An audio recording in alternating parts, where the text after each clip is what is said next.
आठ के मन में एक प्रश्न गूंजने लगा कि जब परमात्मा सभी चीजों को अच्छा और उत्तम बना सकता है तो उसने इस संसार में इतनी पीड़ा और दुख क्यों उत्पन्न कर दिए।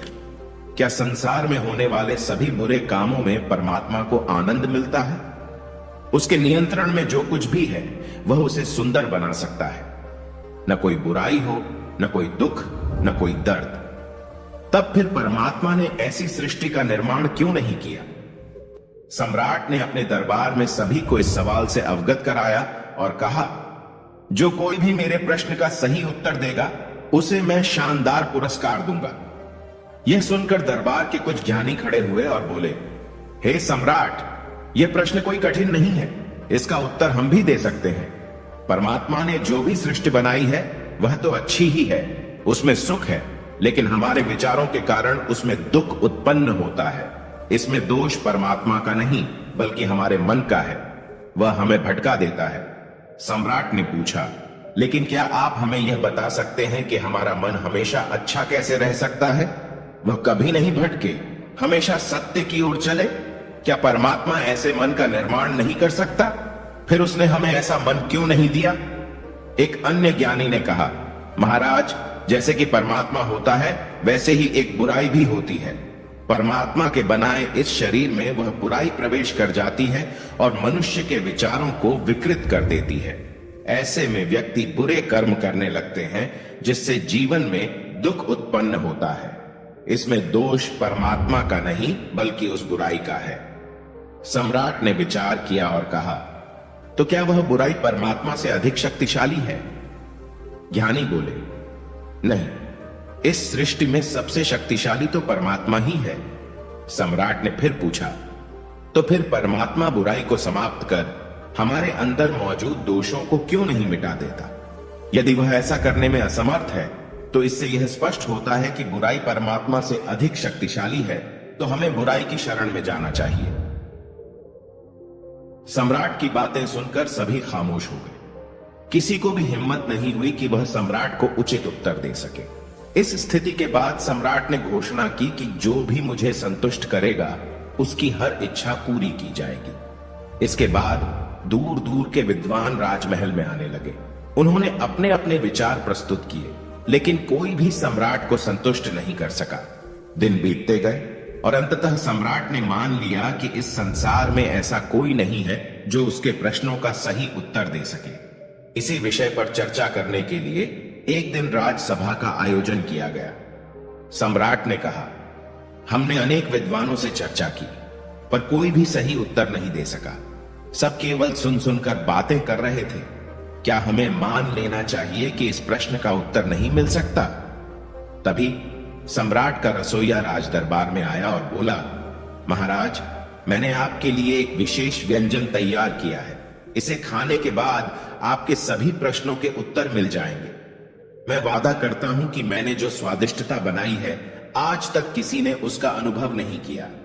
सम्राट ने कहा, तुम्हारी बातें सुनकर ऐसा लगता है कि सब्जी बहुत स्वादिष्ट होगी, इसे हमारे सामने जल्दी लाओ। रसोइये ने कहा, महाराज, सब्जी यहां नहीं आ सकती, आपको उसे खुद जाकर लाना पड़ेगा, नहीं तो उसका स्वाद बिगड़ जाएगा। सम्राट ने कहा, यदि ऐसा है तो हम तुमसे चलते हैं। सम्राट और सभी दरबारी उसके साथ चलने लगे। रसोइया सम्राट को एक कद्दू के पौधे के पास ले गया। वहां एक बड़ा कद्दू लटका हुआ था। रसोइये ने कहा, महाराज, यही है आपकी सब्जी, इसे खा लीजिए। यह सुनकर सम्राट को क्रोध आ गया और उसने कहा, क्या तुम हमारे साथ मजाक कर रहे हो? यह सब्जी है, लेकिन तुमने इसे बनाया भी नहीं है। हम कच्चा कद्दू कैसे खा सकते हैं? रसोइये ने कहा, महाराज, कृपया क्षमा करें, मेरा ऐसा कोई इरादा नहीं था। लेकिन आप भी तो यही पूछ रहे हैं कि परमात्मा ने संसार को बिना दुखों के क्यों नहीं बनाया? सम्राट ने जिज्ञासा से पूछा, अपनी बात को स्पष्ट करो। रसोइये ने समझाते हुए कहा, इस कद्दू का पौधा एक बीज से उगता है। यदि बीज को दुख नहीं झेलना पड़ेगा तो वह अपने आवरण को नहीं तोड़ पाएगा। जब यह आवरण नहीं टूटेगा तो कद्दू का पौधा बाहर नहीं आ पाएगा, और जब पौधा नहीं होगा तो कद्दू कैसे लगेगा? रसोइये ने आगे कहा, जब मैं इस कद्दू को पौधे से तोड़ता हूं तो उसकी टहनी में बहुत दर्द होता है। सम्राट ने फिर पूछा, तुम कहना क्या चाहते हो? यह बात अभी भी स्पष्ट नहीं है। रसोइये ने मुस्कुराते हुए कहा, मैं आपको पूरी बात समझा दूंगा, लेकिन इसके लिए आपको दरबार में लौटना होगा। मैं वहां जाकर इस कद्दू की सब्जी बनाकर लाऊंगा। सम्राट ने कहा, ठीक है, जैसा तुम कह रहे हो, हम दरबार में जाएंगे। तुम जल्दी से इस कद्दू की सब्जी बनाकर लाना। सम्राट अपने दरबारी के साथ दरबार में बैठ गए। कुछ समय बाद रसोइया एक बर्तन को ढककर दरबार में लाया।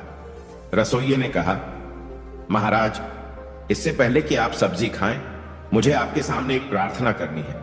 मेरी पूरी बात सुने बिना मुझे दंडित मत करना। सम्राट ने आश्वस्त करते हुए कहा, डरो मत, कुछ नहीं होगा, तुम अपनी पूरी बात कह सकते हो।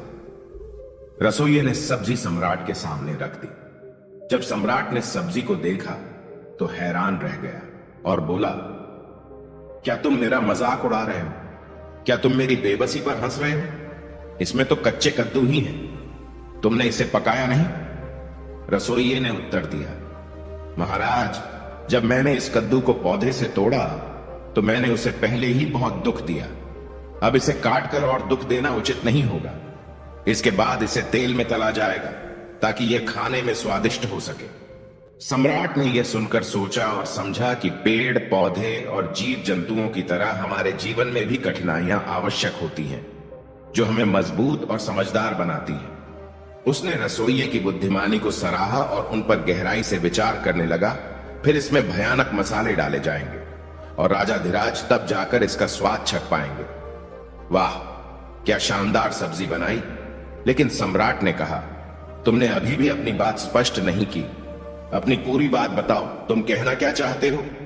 रसोइये ने उत्तर दिया, महाराज, अगर सृष्टि का रचयिता सबको सुख संपत्ति दे दे तो सभी बीज बीज ही बने रहेंगे। वे अपना बलिदान क्यों देंगे? किसी पेड़ का अस्तित्व में आने के लिए, किसी पौधे के उगने के लिए और किसी फल के बनने के लिए बीज को नष्ट होना पड़ता है। बीज का नाश होता है, वे अपना बलिदान देते हैं, तभी जाकर सृष्टि का विकास होता है। महाराज, सृष्टि के निर्माण में 3 तत्व आवश्यक हैं। पहला विनाश करना, दूसरा रचना करना और तीसरा पालन करना। इसके बाद विनाश की प्रक्रिया पुनः शुरू होती है और यह चक्र निरंतर चलता रहता है। बीज के विनाश से पौधे का जन्म होता है। पौधा अपनी पूरी उम्र तक रत्न धारण करता है और इसका पालन करते हुए बड़ा होता है। फिर उस पर फल लगते हैं और उन फलों में बीज बनते हैं जो फिर से विनाश की ओर अग्रसर होते हैं। पूरी सृष्टि 3 हिस्सों में विभाजित है और इनका एक दूसरे के बिना अस्तित्व ही नहीं है। जैसे दिन और रात और उनके बीच का संध्या काल, जैसे स्त्री और पुरुष और उनके बीच अर्धनारीश्वर यानी किन्नर, जैसे सुख और दुख और उनके बीच मोक्ष। सम्राट ने कहा, तुम बहुत गहरी बात कर रहे हो। लगता है तुम्हें बड़ा ज्ञान है। बताओ, ये मानव बुरे कर्म क्यों करता है? क्या यह ईश्वर के कारण है या कोई शैतान कराता है? रसोइया बोला, सृष्टि के रचयिता ने कभी किसी को बुरे कर्म करने को नहीं कहा। उसने हमें बुद्धि दी है जो हमें सही और गलत का ज्ञान कराती है। सृष्टि में मौजूद 3 तत्वों में से हम किसी एक को चुन सकते हैं। हमें अपने कर्मों के अनुसार ही सुख और दुख भोगने का अवसर मिलता है।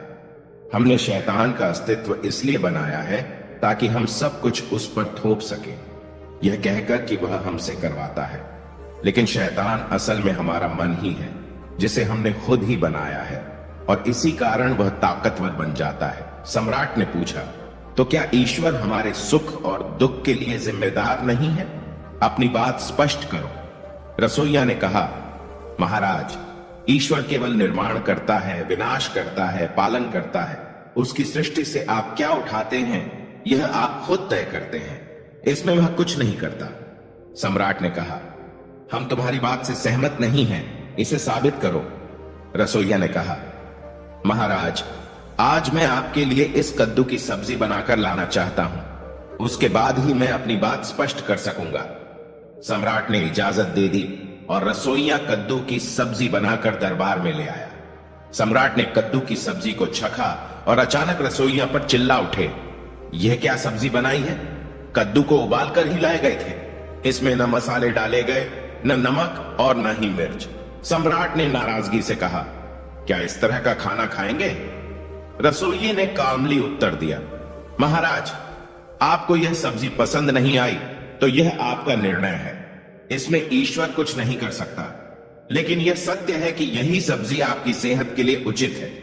मसालों के साथ जो सब्जी बनाई जाएगी वह आपकी सेहत के लिए सही नहीं होगी। अब आप निर्णय लीजिए कि आपको कौन सी सब्जी खानी है। ईश्वर केवल इतना ही कर सकता है कि आपको एक कद्दू दे दे। वह आपको ऐसी चीज दे सकता है जिससे आप तेल और मसाले निकाल सकें। फिर आप उसके साथ क्या करते हैं, यह आपका निर्णय है। सम्राट ने कहा, अच्छा, तुमने बहुत अच्छी तरह से समझा दिया कि अपने अच्छे बुरे के लिए हम खुद ही जिम्मेदार होते हैं। हमारे कर्म ही हमें वापस लौट कर मिलते हैं। कर्म करते समय या उनके बारे में सोचते समय हमें पता होता है कि क्या अच्छा है और क्या बुरा। जितना प्रभाव बुरे कर्मों का होता है उसे कहीं ज्यादा बुरे कर्मों के बारे में सोचने का होता है। फिर जब हमारे साथ दुर्घटना होती है, दुख उत्पन्न होता है, हम रोने लगते हैं कि हमारे साथ ऐसा क्यों हो रहा है। इसके लिए जिम्मेदार हम ही होते हैं। रसोइये ने कहा, महाराज, जब कोई व्यक्ति बुरा कार्य करता है तो बुरा कार्य करने से पहले उसके मन में बुरे कार्य का विचार जरूर आता है और तब वह उस कार्य को अंजाम देता है। सबसे खास बात यह है कि हम जो भी कार्य करने जा रहे हैं, हमें यह पता होता है कि यह काम बुरा है। ईश्वर ने इंसान को मस्तिष्क दिया है और उसे सोचने की शक्ति दी है। इसी कारण वह जानवरों से भिन्न है। उसका दिमाग जानवरों से तेज चलता है। इसलिए जब कोई जानबूझकर बुरे कार्य करता है तो उसका भागीदार वह खुद बनता है। जानवरों को तो यह नहीं पता होता कि जो कार्य वे कर रहे हैं वह सही है या गलत। उन्हें तो बस अपना पेट भरना होता है। वह अपने पेट भरने के लिए कुछ भी कर सकते हैं। लेकिन इंसान तो समझदार है, उसे अच्छे और बुरे का ज्ञान होता है। अगर वह जानबूझकर गलती करता है तो उसके बुरे कर्म उसे कभी माफ नहीं करते।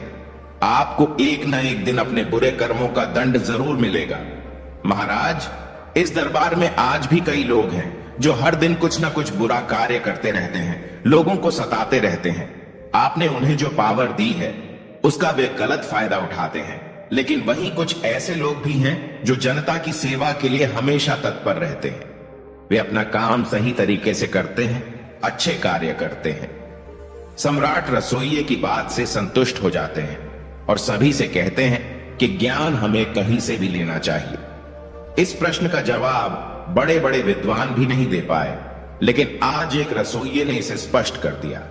इसलिए कोई भी इंसान बड़ा या छोटा नहीं होता, वह अपनी सोच के कारण ही छोटा या बड़ा बनता है। यह सब सुनकर दरबार में मौजूद विद्वानों के सर शर्म से झुक गए। सम्राट ने प्रसन्न होकर रसोइये से कहा, मांग लो जो भी तुम्हें चाहिए। रसोइये ने कहा, महाराज, हमें कुछ नहीं चाहिए, हमें बस आजादी चाहिए ताकि हम अपने दिमाग में अच्छे विचारों को जन्म दे सकें और आपके लिए अच्छे से खाना बना सकें जिससे आपकी सेहत अच्छी रहे।